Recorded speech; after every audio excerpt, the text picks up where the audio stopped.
What's going on, guys? It's Kyle. Welcome to the Stock Go YouTube channel. The Sofi earnings came out. They were solid, a double beat, raised guidance. We're just going to be listening to the earnings call on this video. It's not going to be live, but people that aren't able to watch it live will still be able to watch the earnings, the next couple of days. So we're going to do a little update of what the questions they ask about, at the end of the video, and just do a summary of the overall earnings. But guys, the earnings were very solid. The price action is pretty weak, so let's see if the earnings call can pump up the stock even higher. Our second quarter results demonstrate the continued resilience of both our team and business and our ability to deliver another quarter of record revenue, strong financial and operating results, and a positive start to the third quarter.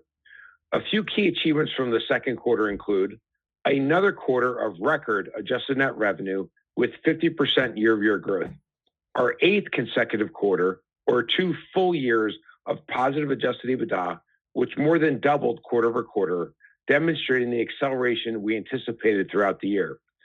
Continued strong growth in members, products, and cross-buy volume.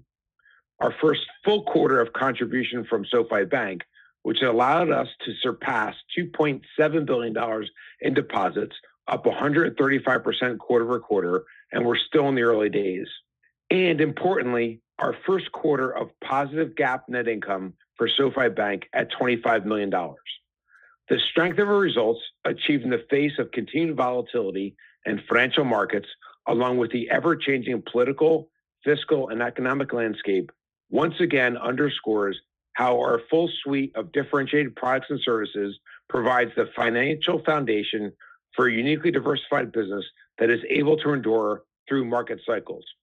We are able to allocate resources toward the best growth opportunities across our diverse offerings, which has enabled us to exceed our performance targets despite continued headwinds in certain businesses.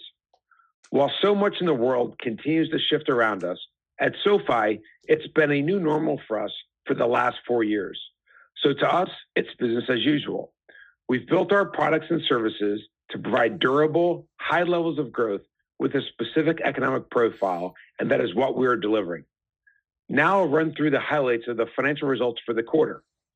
Total adjusted net revenue grew 50% year over year to a record $356 million, up 11% from the prior record set in Q1 2022. Strength in all 3 of our diverse business segments contributed to these results. Lending adjusted net revenue grew 46% year over year to $251 million, led by continued outperformance in our personal loans business, which saw record origination levels of nearly $2.5 billion, as well as strong sales execution. Financial services net revenue grew 78% year over year to $30 million, up nearly 30% from $24 million in Q1, with the largest contributors being record Sofi checking and savings revenue, along with continued strength in Sofi credit card, Sofi Invest, and lending as a service. Technology platform net revenue grew 85% year over year to nearly $84 million, with record Galileo revenues and our first full quarter of contribution from Technisys. Importantly, Galileo revenue growth accelerated to 39% year over year. Adjusted EBITDA of just over $20 million increased 81% year over year and 134% sequentially. Members and products each saw accelerating quarter over quarter growth and their second highest quarter ever of new ads, and we continue to see strong cross-buy trends. The 450,000 new members in Q2 22 represented our second highest quarter of new ads, bringing total members to 4.3 million, up 69% year over year. Our industry-leading APY was a strong driver of high-quality Sofi Money member growth, and increasing direct deposit conversions give us confidence that our growing member base is both durable and active on the platform. We also added 702,000 new products in Q2. This represents our second highest quarter of new product adds, ending with nearly 6.6 million total products, up 79% year over year. Of these new adds, financial services products of 5.4 million at quarter end doubled year over year, while lending products of more than 1.2 million were up 22%. The significant scale of our top of the funnel products is driving greater and more efficient member growth and cross-buy. Total cross-bought products in the quarter increased 24% year over year, demonstrating continued success of our financial services productivity loop strategy. Now I'd like to spend some time touching on the segment level results. These highlight the benefits of our uniquely diversified model, the robust growth across all three business segments, increased efficiency driving improved profitability, and our strong balance sheet with multiple funding sources. All of this with strong and stable credit metrics. First is lending, where we originated a record of nearly $2.5 billion of personal loans in Q2, up 22% from $2 billion last quarter, and nearly double $1.3 billion in Q2 2021. This product continues to deliver even while we maintain our strict credit standards and attract borrowers with high incomes and FICO scores. Our personal loan performance more than offset the continued lack of demand in student loan financing, which is down to 25% of volume prior to the moratorium on federal student loan payments, and the performance of home loans, which face macro headwinds from rising rates while we continue the process of transitioning to new fulfillment partners. We're also differentiated in lending by the strength of our balance sheet and the diversification of our funding sources, 2 points which are bolstered by having SoFi Bank. The bank charter could not have come at a better time, and the economic benefits are already starting to positively impact our operating and financial results. First, the ability to offer an industry-leading APY and value prop has led to strong growth in SoFi Money members, high-quality deposits, and great levels of engagement. Money members have increased nearly 92% year over year to 1.8 million accounts, and growth in balances has accelerated significantly. We exited the quarter with $2.7 billion in deposits, and spend trends have improved significantly. To put this in perspective, it took 3 years to accumulate our first $1 billion of deposits and just 3 months to grow another $1.6 billion. In addition, approximately 80% of our deposits are from direct deposit members, demonstrating the quality and stickiness of these deposits. Second, as a result of this growth in high-quality deposits, we've been able to benefit from a lower cost of funding for loans while being able to pass on higher rates in our loans. In Q2 alone, the difference in our deposit cost of funding and warehouse cost of funding was approximately 100 basis points, and that delta will continue to grow in a rising rate environment. And third, deposit funding increases flexibility to capture more NIM and optimize returns, a critical advantage in light of notable macro uncertainty. We don't have to access sales channels in the face of suboptimal conditions, such as those we've witnessed more broadly in the asset-backed security market over the last few quarters. The power and the financial benefit of the bank is demonstrated clearly by our $25 million of positive GAAP net income in Q2 at a 13% margin. We also have $5.5 billion of book equity in our balance sheet and approximately $7 billion in warehouse facilities that we can access to fund loans, over half of which is committed capital. Now on to financial services, where we've continued to achieve strong member and product growth by iterating on our products to ensure they are differentiated by 4 key factors: fast, selection, content, and convenience, and continue to invest to make them work better when used together. We finished Q2 with 5.4 million financial services products. That's up 100% year over year, and 4.5x total lending products of 1.2 million. The increased scale in financial services products creates even more scale in cross-buying and company-wide marketing efficiencies.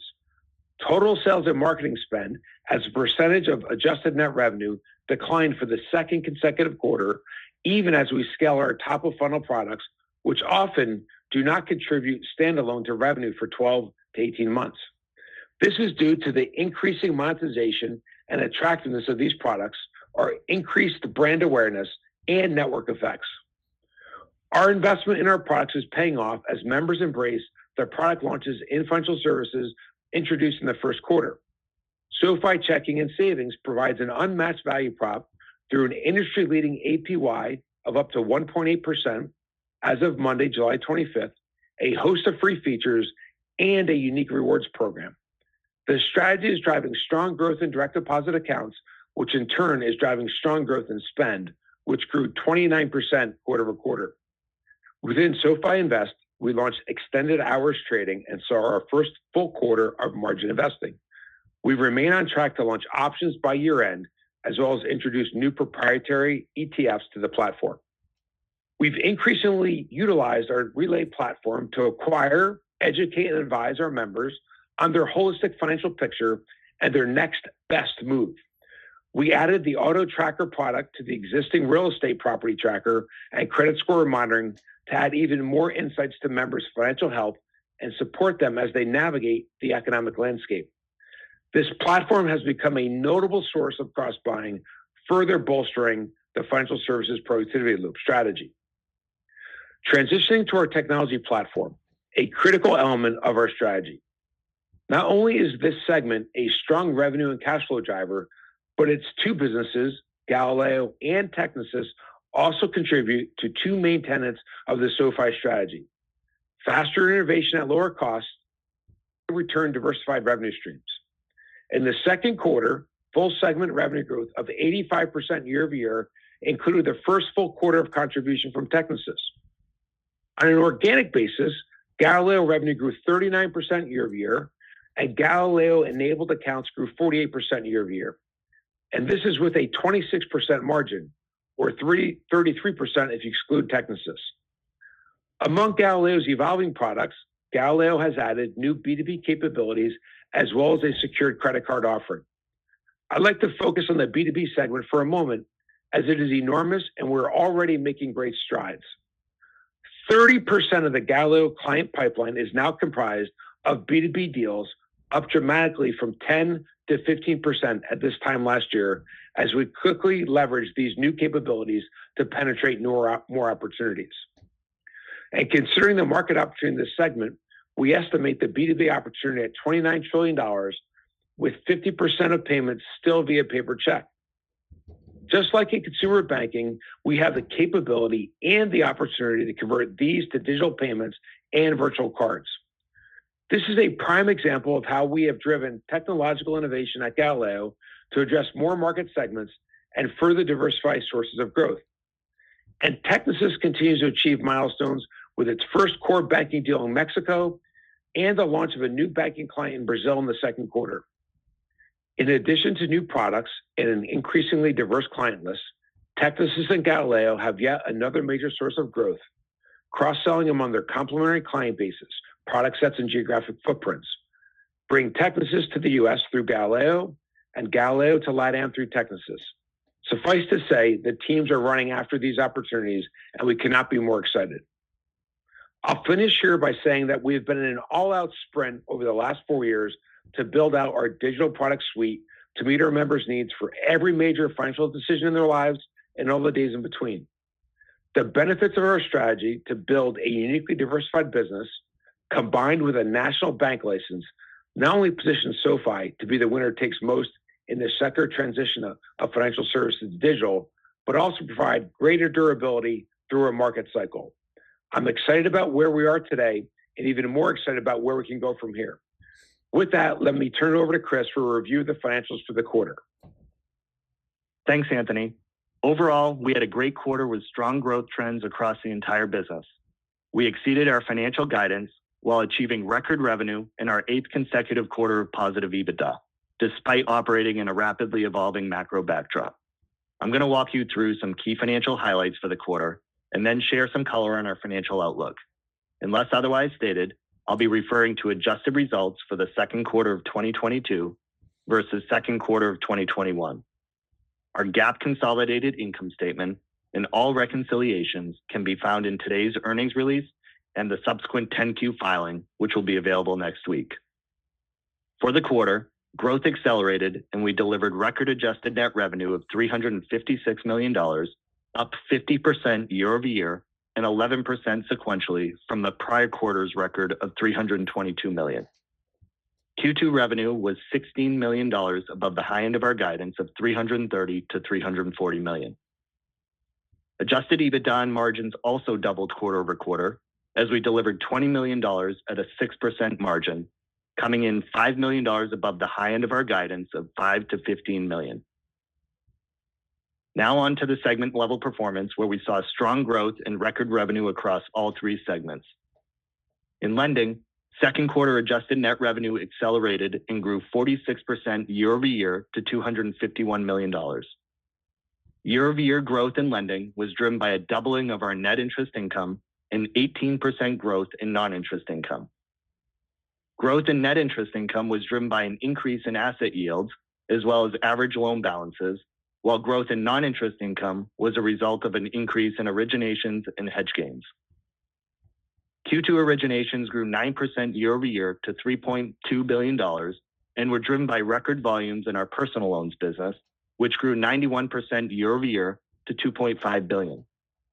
However, both student loan and home loan originations were down by more than 50% year-over-year as we continue to face headwinds from the moratorium on federal student loan payments, and rising rates as well as fulfillment issues continue to impact our home loans business. We achieved this top-line growth while maintaining our stringent credit standards and disciplined focus on quality. Our personal loans borrowers' weighted average income is $160,000 with a weighted average FICO score of 748. Our student loan borrowers' weighted average income is $170,000 with a weighted average FICO of 773. This focus on quality has led to strong credit performance. Our on-balance sheet delinquency rates and charge-off rates remain extremely healthy and are still approximately 50% below pre-COVID levels. Our on-balance sheet 90-day personal loan delinquency rate was 21 basis points in the quarter, while our annualized personal loan charge-off rate was 1.25%. Our on-balance sheet 90-day student loan delinquency rate was 4 basis points in the quarter, while our annualized student loan charge-off rate was just 28 basis points. The lending business delivered $142 million of contribution profit at a 57% margin, up from $89 million a year ago and a 52% margin. This improvement was driven by a mix shift to higher margin personal loans revenue, as well as ops efficiencies and fixed cost leverage across the entire segment. Shifting to our tech platform, where we delivered net revenue of $84 million in the quarter, up 85% year-over-year, including our first full quarter impact from Technisys. If you were to exclude Technisys, organic growth was 39% year-over-year, a meaningful increase from the 19% year-over-year growth achieved in the first quarter of the year. This acceleration was a result of sequential growth in transactions per active account, and to a lesser extent, by having a relatively easy comparison quarter, as Q1 2022 annual growth was dampened as a result of stimulus benefits in Q1 2021. Overall, annual revenue growth was driven by 48% year-over-year Galileo account growth to 117 million in total. We also signed 12 new clients, 8 of which are in the B2B space, further diversifying our partner base. The segment delivered a contribution profit of $22 million, representing a 26% margin, and 33% if you were to exclude Technisys. Moving on to financial services, where net revenue of $30 million increased 78% year-over-year, with new all-time high revenue for SoFi Money and continued strong contributions from SoFi Credit Card, SoFi Invest, and Lending as a Service. We were able to achieve this growth despite having a tough comparison quarter. As a reminder, Q2 2021 financial services revenue included $4.4 million of episodic revenues from advisory and IPO underwriting services. Excluding that $4.4 million in Q2 21, our year-over-year growth would have been 140%. We reached 5.4 million financial services products in the quarter, which is up 100% year-over-year, and at 639,000 new products, it was our second highest quarter ever of new product adds in the segment. We hit 1.8 million products in SoFi Money, 2 million in SoFi Invest, and 1.3 million in Relay. Contribution losses were $54 million for the quarter, which increased year-over-year predominantly as a result of building our CECL reserves for the SoFi Credit Card business, which is expected as we continue to grow and scale.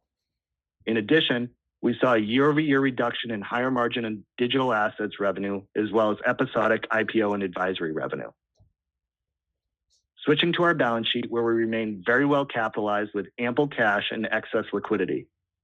The recent opening of SoFi Bank only reinforces the strength of our balance sheet and provides us with more flexibility and the ability to achieve a lower cost of capital relative to alternative sources of funding. In Q2, assets grew by approximately $400 million quarter over quarter as a result of adding approximately $1 billion of loans to the balance sheet, given the strong growth we continue to see in personal loan originations.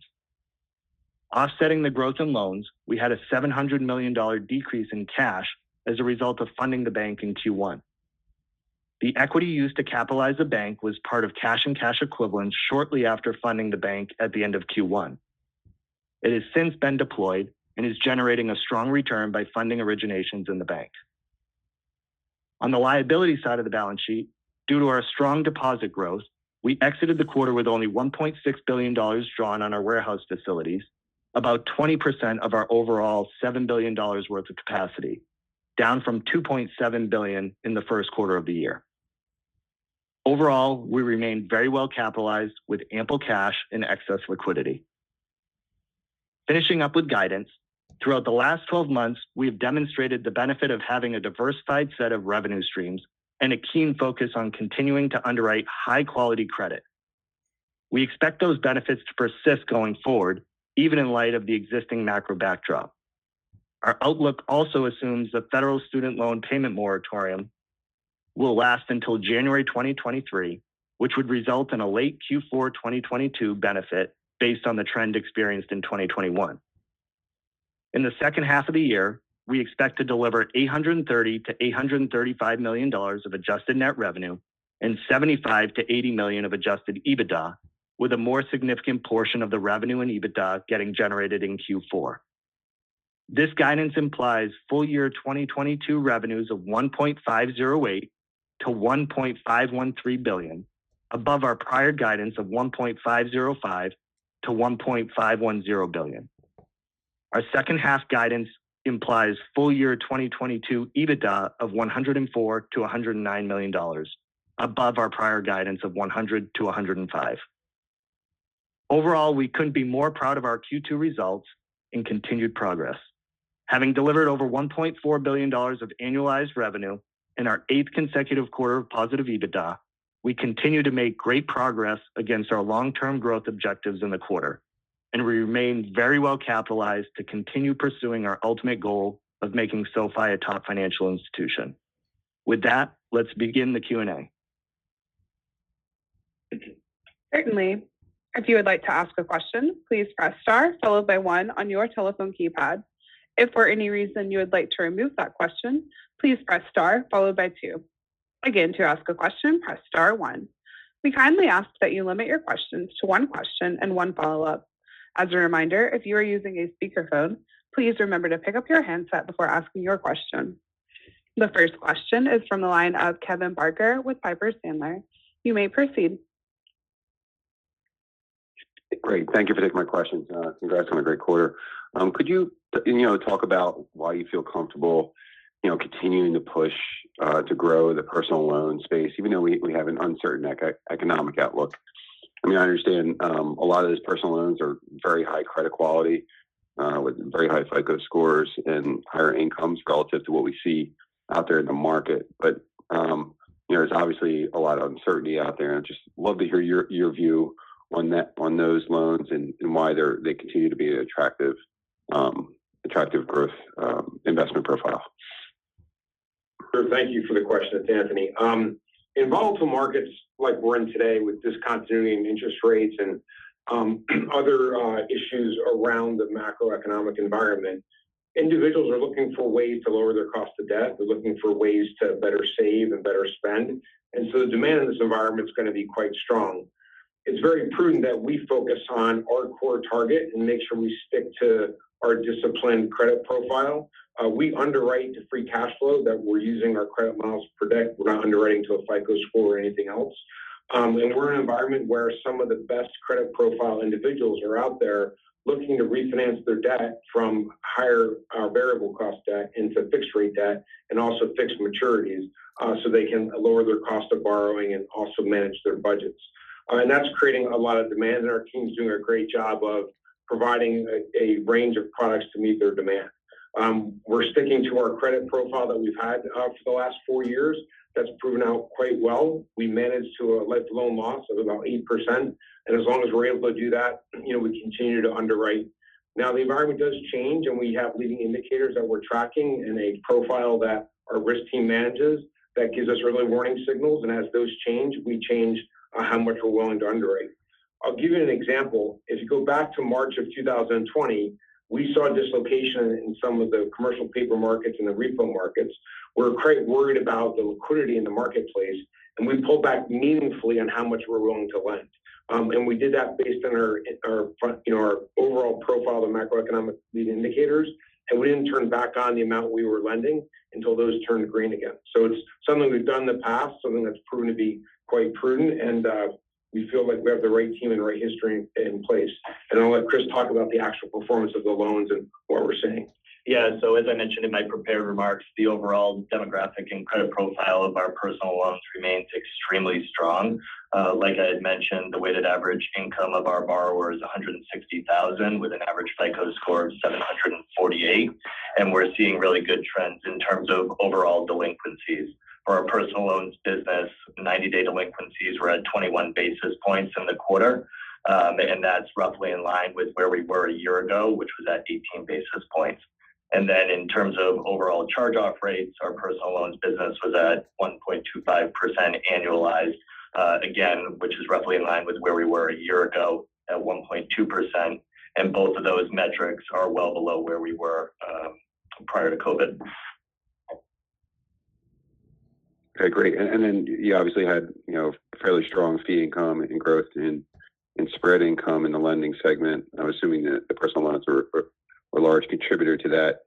Are you seeing any, headwinds from, changes in the securitization market or maybe changes in hedging costs, given the volatility we see in the market today? Or do you anticipate any additional headwinds from some of the volatility we see out there in the market today? No, overall, we've seen really good momentum and continued demand from our whole loan buyers. Overall demand for our loans in the quarter were extremely strong, which is obviously a testament to the quality of our paper and the credit profile of all of our borrowers.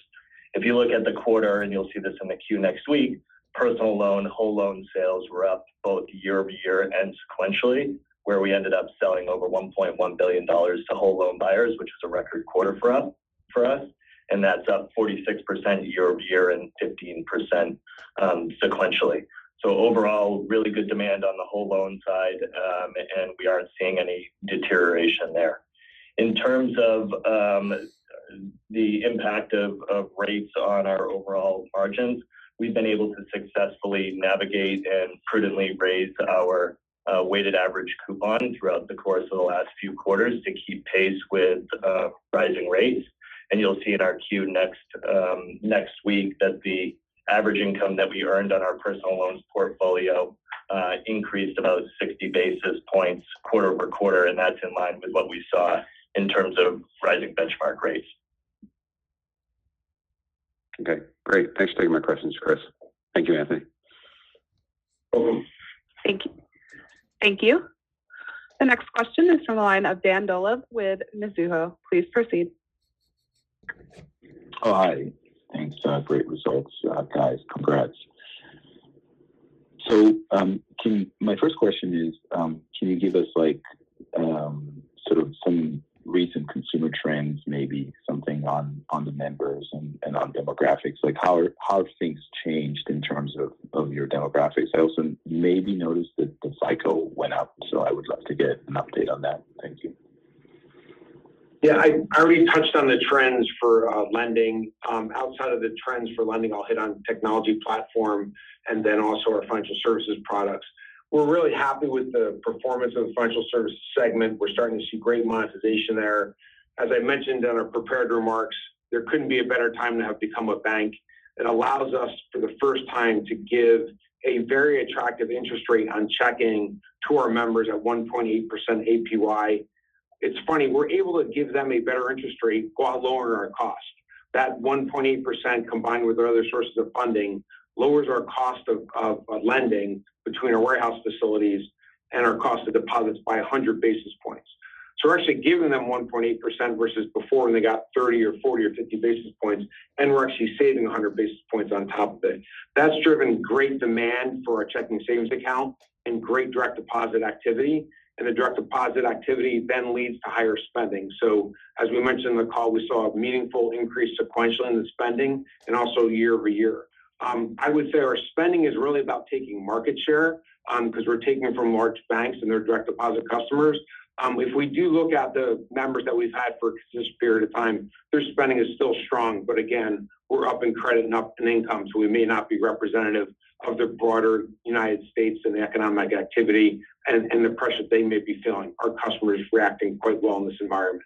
As it relates to investing, you'll see that we were able to grow both checking and savings or SoFi Money by close to 90% and invest at 90% as well. And we saw net inflows there, which is quite remarkable in this market environment. You'd expected the opposite. So our differentiation in invest is coming through, and we've done surveys of our members to understand why we are seeing net positive flows from them. And 50% of it is from people that are trying to catch up in life. They didn't invest when they were younger, and they're trying to get more money to work now, so they get the benefit of compounding. And the other 50% are people that see it as an opportunity to buy in at lower valuations. So exactly the trend you'd want to see. And for those that aren't familiar with SoFi Invest product, while we're a one-stop shop overall for financial services products, we're also a one-stop shop in Invest because we have single stocks without commissions, fractional shares, which we pioneered. We have our own robo-advisory portfolios. And then in addition to that, we have proprietary ETFs and cryptocurrencies that can be purchased on the platform. So we're seeing really strong demand there. And the team's also doing a great job as it relates to our insurance products, which is really a lead generation product. And you see all those revenue streams coming through in the financial services segment. As it relates to the technology platform, we're seeing strong growth in the number of accounts and activity per account, and that's a broader swath of consumers than just those that are at SoFi. So our acceleration of revenue growth there was quite impressive in the quarter and something that we're happy to see. Really amazing. Great job again, guys. Appreciate it. Thank you, Dan. Thank you. Our next question is from the line of Dominic Gabriele with Oppenheimer. Please proceed. Hey, great. Thanks so much. I was just curious, could you talk about your expense flexibility to continue to drive adjusted EBITDA margin and dollars, even in perhaps a slower macro environment, both within the segments and in non-segment expense? And then I just have a follow-up. Thanks so much. Yeah, so one of the things I want to make sure everyone has a historical perspective on is in March of 2020, the President of the United States decided that those with federal student loans didn't have to make payments. We've now been in that environment for 2.5 years. That was one of our largest and most profitable businesses at that time. We've gone on to drive, $1 billion in revenue in 2021 and our first full year EBITDA profitability, and we're doing record revenue quarters in 2022 with improving profitability as well, as we talked about. So we've been in a mode of optimization on the cost side of the equation for 2.5 years. This is not a new thing for us. And so we try to manage the business so that we'll drive both growth and durable improving profitability through the cycle, which is what you've seen so far. We have a lot of flexibility. We're investing at a really high rate. If you look at our lending business, it's operating at a really strong profitability. It's not as profitable as it would otherwise be with the student loan business, but still quite profitable. Our technology segment revenue, as Chris mentioned, has very high margin, and that's with us absorbing Technisys, which is really a break-even business at this point, given the magnitude of the investment that we're making. And then we're making a really sizable investment in customer acquisition costs in our financial services segment, which has a lot of upside to profitability and some huge milestones in front of us. I'll let Chris talk through the path there. Yeah, so in terms of the overall path to profitability within financial services, you'll see in our 10Q disclosure next week that we break out directly attributable expenses for each of the segments. As Anthony mentioned, both lending and tech platform are sufficiently profitable. And then on the financial services side, if you were to look at our variable profit excluding marketing spend, you would see that we've been profitable over the course of the last several quarters. And we expect to be able to cover that marketing spend by the end of this year and be variable profit positive. At that point, it's all about scaling that segment sufficiently in order to cover our fixed costs, which we expect to be able to do by the end of next year, so the end of 2023. So overall, really good progress has been made, and we're well on our path. Absolutely. No, I think that the adjusted EBITDA margin probably surprised people to the upside this quarter. It's great to see. And if you just think about you've been building a diverse set of revenue streams focused on interest rate cycle proofing your business. Personal loans were up quite nicely.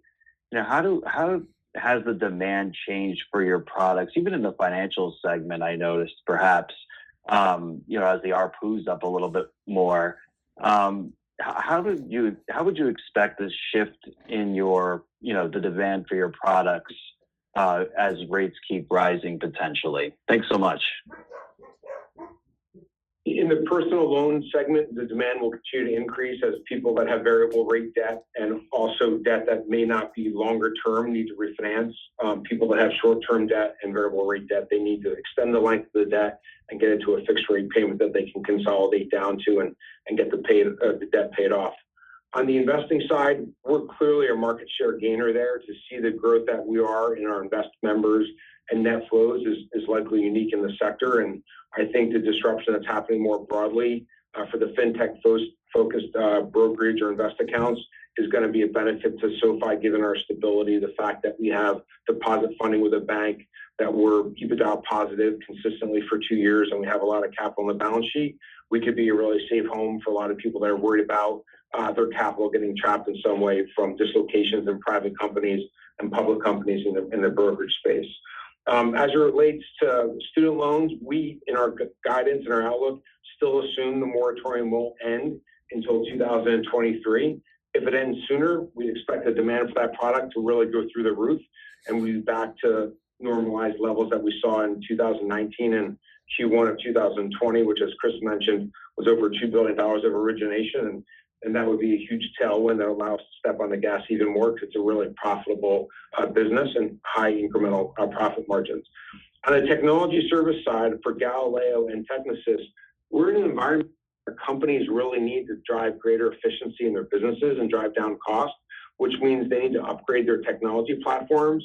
And we are a perfect company to partner with them, whether it's on the core banking technology or payment processing and everything that's in between. We truly have an end-to-end solution for them in debit and ACH, and soon to be on the credit side, as well as a whole host of other products that the team is working on, and a lot of single-point solutions that we also have at Technisys that are quite advantageous from both a functionality standpoint and a cost standpoint. So we're really excited about the amount of demand we're seeing there. And I mentioned it's not just in the consumer area, but also the B2B area.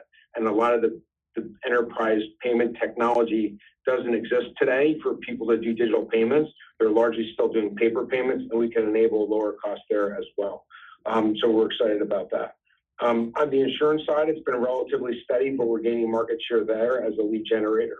And then as lending as a service, I think the more disruptive the credit markets are, the more people will look to lower their costs in lending if they're not a bank, to be able to meet the higher life of loan losses and charge-offs they may be experiencing. Great. Thanks so much. Thank you. Our next question is from the line of Moshe Orenbuch with Credit Suisse. Please proceed. Great, thanks, and congratulations on all of the success milestones in the bank. Related to that, and it's probably a better question this quarter than when I asked it last quarter, you mentioned the 80% of your deposit flows coming from, direct deposit customers. Could you talk a little bit about, what the increase in direct deposit customers, could do for your various businesses, including, the spending in SoFi Money and the persistence in other products? Yeah, one of the things that we've seen going back to our overall strategy of, using our different products to build a relationship with members, and from that relationship build trust and reliability. So when they want to use a second product, they choose us, and we get great financial and operating leverage in addition to more data to better serve them and help them get their money right. What we've seen in the SoFi Money product, the checking and savings account product, as we've raised the APY, the quality of the customer, their FICO score, their credit profile has also increased. and that sets us up really well for future opportunities to serve them on the lending side. I would say the members that we're acquiring through SoFi Money, they need less borrowing than the members we've had in the past, but they have higher credit profiles, which is going to bode well for the future cross-buying of our business. They also have more money to invest, which would help our invest business, in addition to other areas that we see as opportunities with them. So the aggregation of more money members with higher credit profiles and more direct deposits is really positive. Once we have the direct deposit, we know what types of bills they have. We know if they're sitting on cash that they're not investing. We know if they're overextended with credit card payments or student loan payments or mortgage payments. So it's a treasure trove of information that helps us serve them much better. The second thing I'd say is that as we've added those direct deposit customers, we've seen really strong spending trends, and we have a 1% interchange on our debit card today. And so that business benefits as well as the benefit of the data. Great, and then activation rates. And as a follow-up, sorry, go ahead. I was going to say on activation rate side of the equation, we're at industry benchmarks for percent of funded accounts that are converting to direct deposit. Gotcha. Thank you. Just as a follow-up, you had noted that you added a number of new B2B customers, a very large TAM. Could you talk about what that process is? How long does it take, and how large that could be, as a revenue stream for your tech platform, over the next year or two? Yeah, I'd say the sales cycle differs by the stage of company. Segment does matter, but stage of company matters more. So earlier stage companies, the sales cycle much shorter. More mature companies, the sales cycle is much larger. The benefit of existing companies with installed bases or existing payment needs is that you don't have to build their business over time. It's there already. It just needs to be transitioned either from physical payments to digital, and you grow quite rapidly, or you convert off of an old platform to a new platform. So in many ways, getting more existing partners as opposed to early stage companies could help accelerate growth there. On the financial services side, non-B2B side, we're in conversation with large banks in the United States and outside the United States that previously we were not in conversations with before we owned Technisys. So the combination of Technisys and Galileo is a pretty powerful combination that gives payment processing and core an end-to-end solution, which is a great opportunity for existing large financial institutions to move to a modern stack and benefit from all the innovation that we're driving, in addition to the lower costs. On the B2B side, it's just an area that we hadn't invested in meaningfully in the past. We have many B2B customers, but there is a product set that they need for us to capture more of the opportunity that comes to us. And that's the big difference between where we are today and then in the past. The demand was there. We just didn't have the product set built out, which the team has invested in this year. So we're excited about that as well. Thanks very much. Thank you. Our next question is from the line of John Hecht with Jefferies. Please proceed. Hey guys, reiterate all the congratulations and thanks for taking my questions. First one, and you touched on some of this, but you used to kind of onboard new customers, I think predominantly through student loans. Obviously, that calculus has changed. So maybe talk about what are the new kind of what's the mix shift in terms of onboarding and cross-selling and revenue ramp given the changing atmosphere. Yeah, so overall, we've seen a pretty significant shift over the course of the last few years in terms of the number of lending products to financial services products. Right now, the number of financial services products as a ratio of lending products is 4.5 to 1. And we're seeing a lot of top of funnel, low customer acquisition costs members coming through the funnel through financial services. As Anthony mentioned in his prepared remarks, we saw a 24% increase in overall cross-buy rates, which is predominantly coming from those financial services products, which is helping us get efficient, much more efficient on overall marketing spend. And you'll see in the results that we were more efficient in terms of both the cost to acquire a new member as well as marketing spend as a percentage of revenue quarter over quarter and year over year. Okay, that's helpful. Thanks. And then moving on to the technology platform, you got a lot going on there between, geographical expansion and I think some vertical integration. I mean, and then B2B, I think too. How do we think about the composition of revenues and then the source of revenues? I mean, is it all a take rate type of thing, or are there other alternative sources of revenues as you guys expand and diversify that? Yeah, so for right now within the tech platform, our Galileo business makes money through transactions. So every time someone swipes a card or there's an API call, we collect pennies on the dollar. In terms of Technisys, that's more of a recurring revenue stream, SaaS type model. And we expect to continue to grow into that business and diversify the overall revenue streams. And just one clarification on Galileo's business. We have a fixed rate on those transactions, and on the API calls, it's not a percentage of the interchange or a percentage of the transaction size. So if the basket size gets smaller, it doesn't change what we get paid. We get paid by transaction or by API call.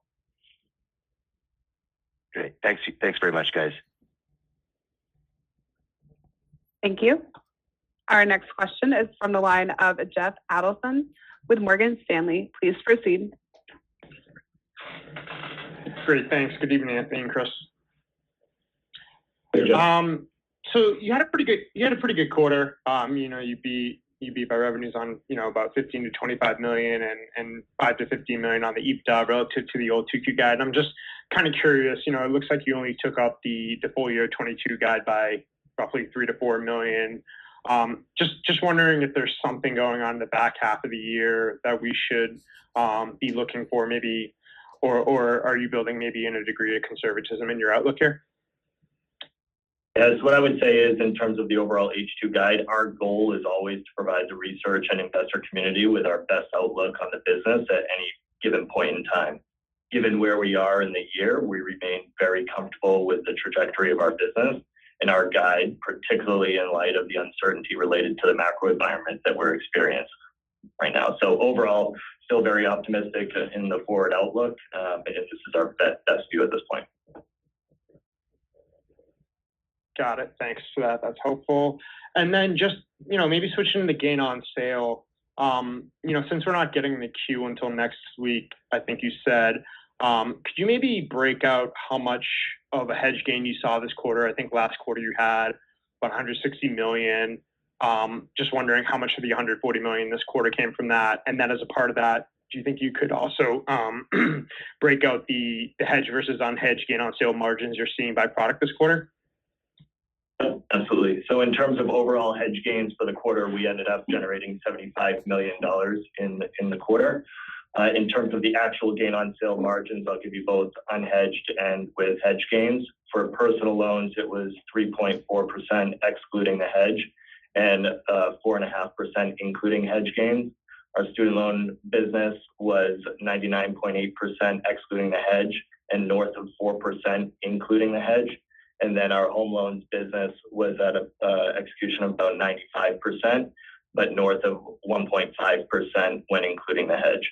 What I would say in terms of overall sustainability and durability of these margins, we've been able to sustain these gain on sale margins inclusive of hedge gains in this 104% level for our personal loans and SLR business and 101 to 102 in home loans. And that's primarily a result of the prudent hedging strategy that we have, but also a function of being able to keep pace with rate increases and pass those through to our weighted average coupon. Like I said earlier, you'll see in the queue that the average interest earned on our overall PL portfolio increased 60 basis points quarter over quarter, and that's in line with the increase that we observed with comparable benchmark rates. Now, that's not a perfect indication of how much we increased our weighted average coupon on in-period originations, but it does give you a sense for our success in being able to raise WAC while continuing to drive growth in originations. Got it. And then, you've done a pretty good job so far raising deposits with the new bank and growing your loans accordingly. Just wondering, as we think about this kind of doubling of your whole period and, pretty good strength in the personal loan originations, is it unreasonable to assume that, with the doubling of the loan hold period, that at a minimum you could probably double your loan balances by early next year with 1 year under your belt? You were at 6 or 7 billion when you got the bank. I mean, is it unreasonable to assume that could hit 12 or 14 billion over time or by next year? Yeah, I don't think we're going to provide guidance on the actual bank balance sheet or the amount that we're going to grow loans. But what I would say is over the course of Q2, we ended up growing overall deposits by over $100 billion per week. And the second thing I would say is we have sufficient equity capital both at the bank and the bank holding company to fulfill our overall origination plan. We do want to maximize the value of the bank and it affords us. So it will depend on the environment and all the rest of our businesses. Where our objective would be to grow at a healthy clip. Okay, great. Thanks for taking my questions. Thank you. Our next question is from the line of Eugene Simuni with MoffettNathanson. Please proceed. Okay, well, thank you very much, guys. Thank you for taking my question.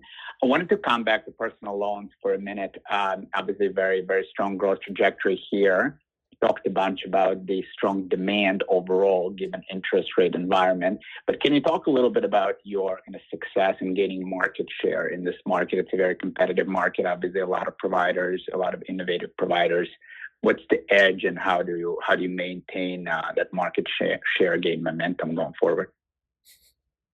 Yeah, we have a very small market share in personal loans, but we are gaining share. We think about the differentiators for all of our products on 4 dimensions, 5 really, but 4 unique ones: fast, selection, content, convenience.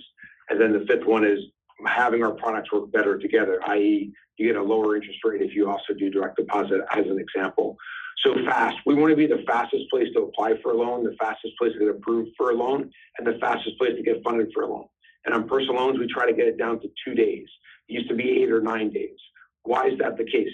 People don't want to wait for a decision. They want to know they have a solution to whatever their problem is. And so we want to do that very quickly, and we work every day to do so. And I think we're as competitive as anyone. I'd be shocked if anyone was faster than us. There's also a rescission period that we have to consider. But we can get it down to 2 or 3 days, and we do that quite often. Second, as I think about selection is not just the term and the type of rate. It's also other elements of that loan, one of which is pricing. And because we're a bank and our cost of funding is meaningfully lower now, we can be much more aggressive on pricing.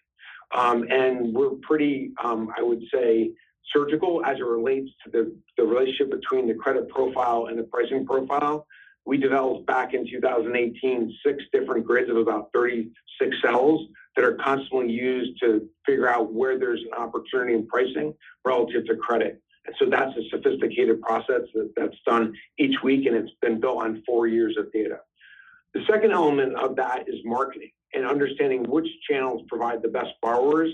And it's not just the best borrowers in terms of their demand, but it's about their variable profit. And so we're trying to optimize for a 40 to 50% variable profit margin on a per loan basis, and we want to maximize dollars there. We know which channels perform the best on a unit economic basis, and so our marketing can be a lot more efficient. And it's generally hard to find people that are good credit profiles because they're not always necessarily looking for money, and you're trying to find a great solution for them.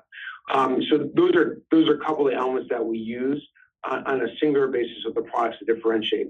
We also increasingly are doing things, like I mentioned, to make our products work better when you use them together. So giving you an advantage if you're also a direct deposit customer in the rate that we offer you. We've done historically auto payments as a discount to the rate, but direct deposit is now another lever that we can use from a differentiated standpoint that others cannot use or don't have.